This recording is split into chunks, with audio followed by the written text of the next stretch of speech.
Une effervescence inhabituelle a gagné le bloc. L'arrivée des soignants, ces missionnaires de la chaîne de l'espoir, double les effectifs. L'entente est parfaite, ça se passe très très bien. Donc voilà, tout va bien. C'est une collaboration qui nous apporte beaucoup.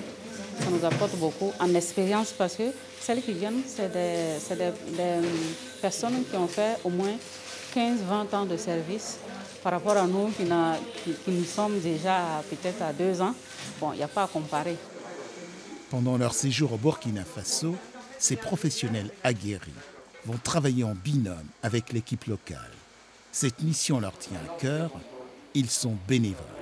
C'est grâce à la chaîne de l'espoir que nous avons pu d'abord opérer des malformations cardiaques à cœur fermé dès avril 2019.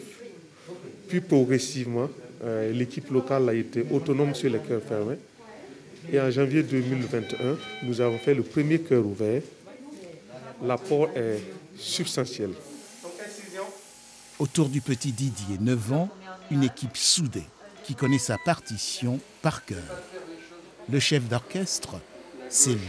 En fait, tu as un morceau fibreux, oui. Tu fais 2 coups droits et tu remontes. Le professeur Paul Neuville, chirurgien cardiaque et pédiatrique.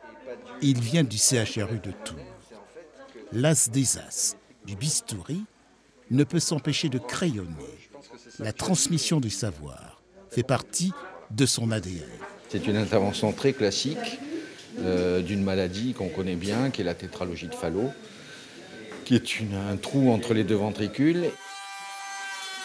On va élargir la voie pulmonaire, c'est-à-dire qu'on va laisser le sang couler, le sang bleu couler vers le poumon, et on va fermer le trou entre les 2 ventricules pour pas que le sang se mélange.